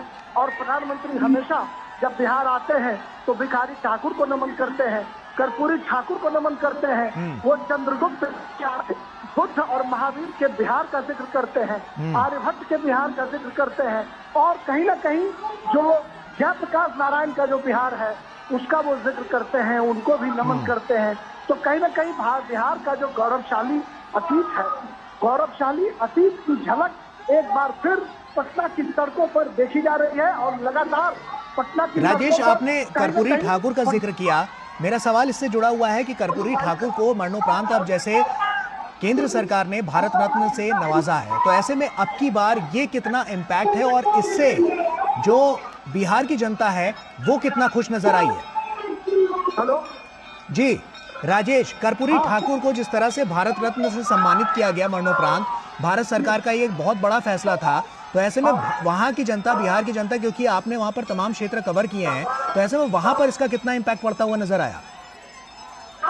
कर्पूरी ठाकुर भारत रत्न से नवाजे गए हैं और तौर पर कर्पूरी ठाकुर बिहार की धरोहर है और बिहार की धरोहर कहीं सबकी एक पहचान रही है। और जिस तरीके से प्रधानमंत्री नरेंद्र मोदी ने उनको सम्मान देने का काम किया, उनको भारत रत्न देने का फैसला किया, इससे जो गरीब गुरबा पिछड़े वर्ग के जो लोग हैं उनमें काफी खुशी देखी गई। और शायद एक वजह थी कि जब भारत रत्न लेने के लिए उनके जो बेटे हैं रामनाथ ठाकुर, राज्यसभा के सांसद हैं, वो जब वहाँ पर पहुंचे राष्ट्रपति भवन के सभागार में, तो एक अद्भुत नजारा देखने को मिल रहा था। और ये मानव और आजाद गरीब परिवार से आने वाले कर्पूरी ठाकुर हैं, गरीब परिवार से बिलोंग करने वाले जो कर्पूरी ठाकुर हैं, उनको भारत सरकार ने भारत रत्न से नवाजने का काम किया। इसकी सराहना चारों तरफ हम कह सकते हैं की जा रही है। और पिछड़े दलित वर्ग के लोगों को सम्मान दिलाने की बात जब कभी की जाती है तो प्रधानमंत्री नरेंद्र मोदी इसके यहाँ जरूर बताने की कोशिश करते हैं कैसे हमने भारत रत्न कर्पूरी ठाकुर को सम्मानित किया, कैसे डॉक्टर भगवान लाल सहनी जो बिहार से आते हैं उनको ओबीसी कमीशन का चेयरमैन उन्होंने बनाया था। अभी हंसराज अहीर ओबीसी कमीशन के चेयरमैन हैं, लेकिन अपनी 2019 की सभाओं में पीएम मोदी ये बताते थे कि हमने ओबीसी कमीशन को कैसे संवैधानिक दर्जा दिया और डॉक्टर भगवान लाल सहनी को पहला बिहार से आते हैं। और कहीं न कहीं ओबीसी और पिछड़े वर्ग के जो लोग हैं, जो हाशिए पर पड़े हुए लोग हैं, उनको सम्मान दिलाने के लिए जो भारत सरकार का प्रयास है, उस प्रयास का जिक्र प्रधानमंत्री मोदी जरूर करते हैं। और मैंने आपको पहले ही कहा, बिहार जो है संगीत पर चाणक्य की भूमि है, महावीर और बुद्ध की भूमि है, आर्यभट्ट की भूमि है, जयप्रकाश नारायण की भूमि है। जिस जयप्रकाश नारायण के आंदोलन में देश की राजनीतिक दशा और दिशा को बदलने का काम किया, पूरी परिस्थितियों को बदलने का काम किया, उसी क्षेत्र की भूमि पर आज प्रधानमंत्री मोदी का बिल्कुल। और जैसे जैसे हम देख पा रहे हैं तस्वीरों के जरिए राजेश की, जैसे जैसे काफिला और आगे बढ़ता नजर आ रहा है, जो संख्या बल है वो भी और तेज गति से बढ़ती हुई नजर आ रही है। और साफ तौर पर जो महिलाएं हैं वो किस तरह से यहाँ पर आप देख सकते हैं उद्घोष करती हुई नजर आ रही हैं। प्रधानमंत्री भी लगातार हाथ हिलाकर सभी का अभिवादन स्वीकार करते हुए और जोरदार ये रोड शो नजर आ रहा है। आप देखिए चप्पे चप्पे पर किस तरह से लोग यहाँ पर व्याकुल हैं प्रधानमंत्री की एक छवि पाने के लिए। तस्वीरें बहुत कुछ कह रही हैं, अद्भुत ये तस्वीरें हैं, अलौकिक ये तस्वीरें। और साफ तौर पर आप देख सकते हैं कि किस तरह से जोश यहाँ पर लोगों में नजर आ रहा है। सड़क के दोनों किनारे हों या खिड़कियां हों या इसके अलावा लोग छतों पर भी यहाँ पर मौजूद हैं और प्रधानमंत्री की एक छवि पाने के लिए व्याकुल नजर आ रहे हैं। जोरदार प्रदर्शन यहाँ पर होता हुआ नजर आ रहा है, जोरदार ये पूरा रोड शो होता हुआ नजर आ रहा है। हमारे साथ विनोद जी भी लगातार जुड़े हुए हैं। विनोद जी, हम लोग राम मंदिर का भी जिक्र कर रहे थे और उसको हमने कनेक्ट करने के, जैसे कि बिहार हम जानते हैं कि माता सीता की धरती भी इसे कहा जाता है। सीतामढ़ी में 20 मई को यहाँ पर चुनाव होना है। ऐसे में अब की बार ये चुनाव कितना बड़ा बदलाव लेकर वहां पर सामने आएगा और कितनी बड़ी जीत यहाँ पर नजर आ सकती है? गौरव, अगर आप मुझे इजाजत दें तो जो सवाल आपने राजेश को पूछा था, मैं थोड़ा सा उसमें कुछ वैल्यू एडिशन करना चाह रहा हूँ कि देखिए, कर्पूरी ठाकुर बिहार के सिर्फ एक नेता और फॉर्मर चीफ मिनिस्टर नहीं रहे। कर्पूरी ठाकुर बिहार में अगर एक आदर्श नेता के रूप में, बिहार के आदर्श के रूप में आप रखेंगे 2-4 लोगों में, तो कर्पूरी ठाकुर भी एक है। प्राइम मिनिस्टर मोदी का उस गुदरी के लाल कर्पूरी ठाकुर को भारत के मुख्यधारा के साथ साथ भारत के जो पीढ़ी है, नई पीढ़ी है, उनको भी एक परिचय कराना था। ये इस देश में ये सवाल पूछने वाला है कि भाई ये समाजवादी पार्टी के लोगों या जो आरक्षण की बात और गरीब पिछड़े दलितों की करने वाले बात लालू यादव हो, वो लगातार यूपीए के 10 साल के शासन में ये लोग चाबी रखने वाले लोग थे कि अगर चाबी देंगे तो सरकार चलेगी, अगर चाबी निकाल लेंगे तो सरकार गिर जाएगी। किसी ने कर्पूरी ठाकुर को भारत रत्न दिलाने की बात क्यों नहीं की? किसी ने इस, चाहे वो समाजवादी यूपी के हो, क्यों नहीं इस गरीब के, और जो पहली बार आरक्षण लेके पिछड़ों का लेके कर्पूरी ठाकुर मुंगेरी लाल के कमीशन बना के उन्होंने पहली शुरुआत की थी, जो मंडल कमीशन से पहले का था, जो गरीबों को हक दिलाने के लिए आगे बढ़ा था, उसको कभी भारत रत्न दिलाने की बात क्यों नहीं की थी? तो ये बेईमानी पकड़ी गई थी। और नरेंद्र मोदी ने जब उनको भारत रत्न से सम्मान मिला था, तब पहली बार इस देश के पिछड़ों को, उस दलितों का एक स्वाभिमान का एक जवाब उसको ये मिला था कि उसके कर्पूरी ठाकुर, उस गुदरी के लाल को भी देश ने सम्मानित किया है, देश ने उसको रिकॉग्नाइज किया है उनके मरने के बाद भी। तो ये बड़ी बात थी। वो कर्पूरी ठाकुर की बिहार में शख्सियत थी कि आज अगर लालू यादव जो अपना एक परिवार चला रहे हैं, वो कर्पूरी ठाकुर उनसे पहले 2 बार चीफ मिनिस्टर हुए थे और अपने परिवार के किसी व्यक्ति को राजनीति में आने नहीं दिया था। वो कर्पूरी ठाकुर थे जो उसी समस्तीपुर से आते हैं, जो कर्पूरी ठाकुर थे जो अपने लिए एक घर नहीं बना पाए। वो अपने मरने के बाद भी उनका झोपड़ी का एक घर रहा और आज आलीशान बंगले लगभग हर मेट्रो में लोगों के पाए जाते हैं, नेताओं के पाए जाते हैं, समाजवादियों के पाए जाते हैं। तो उन सारे समाजवादियों के लिए कर्पूरी ठाकुर वो आदर्श है, वो मॉडल है। तो उस मॉडल को नरेंद्र मोदी ने भारत रत्न दिया था, जो देश को एक गौरव करने की बात थी कि हमारे देश में ऐसे गुदरी के लाल भी हुए हैं, वो कर्पूरी ठाकुर रहे हैं जिन्होंने सच में गरीबी को जिया और गरीबों के हक के लिए लड़ा। वही नरेंद्र मोदी है जो सच में गरीबी को जिया और गरीबी के हक के लिए सामने में खड़ा है। और आज देखिए विनोद जी, वही आंकड़े हैं जो निकलकर सामने आ रहे हैं कि 25 करोड़ जो गरीब हैं वो गरीबी रेखा से बाहर निकल चुके हैं। डेफिनेटली गौरव, ये बात आपने बिल्कुल सही इसमें जोड़ा है।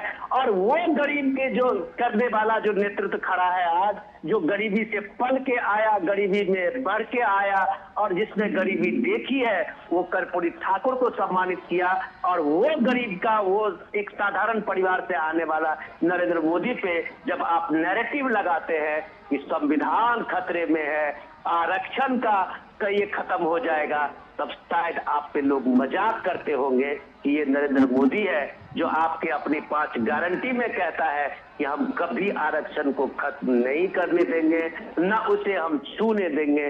तो लोगों को यकीन होता है। ये बात मैं इसलिए जोड़ता हूँ। दूसरा सवाल पे आपका सीतामढ़ी पे आता हूँ कि देखिए, ये मिथिला का भी, ये पूरा सीतामढ़ी से लेकर नेपाल का वो तराई क्षेत्र रहा है, जहाँ जानकी का नाम से ही लोग अपने को एक पहचान जोड़ते हैं। हम जब कहते हैं कि हम राजा जनक के उस भूमि से आते हैं, तो हमारी एक पहचान मिथिला और जानकी से होती है। और जब उस पहचान से होती है और जब प्रभु राम की अयोध्या में आज विराजमान होती है, भारत का वो तत्व जगह है, भारत का जब वो पुरुषत्व जगह है, तो मिथिला और वो सीतामढ़ी किस तरह से पीछे रह जाएगी।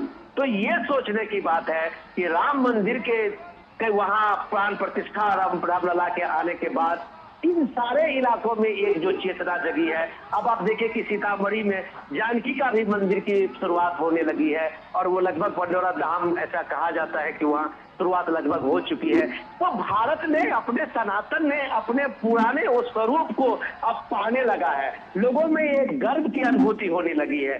तो ये सारी चीजें जब होती है ना, तब पता चलता है कि एक सांस्कृतिक चेतना का जब एक स्वरूप इस दौर में बन के आया है, तो उसके प्रतीक नरेंद्र मोदी है, जो विकास के साथ में विरासत को भी संभालना जानते हैं।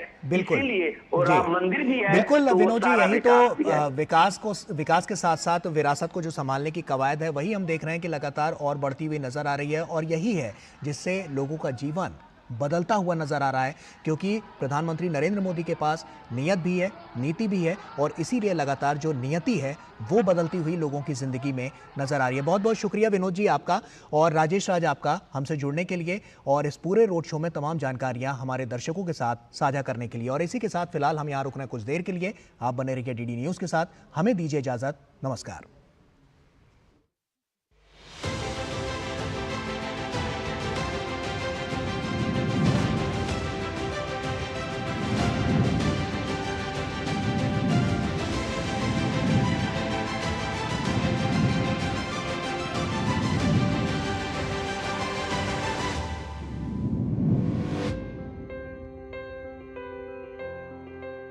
जनादेश के प्रायोजक थे MDH, बढ़िया है, शुद्ध है। MDH मिर्ची, धनिया, हल्दी, असली मसाले सच। MDH और गैलेंट एडवांस रबर, निर्माण का रियल हीरो।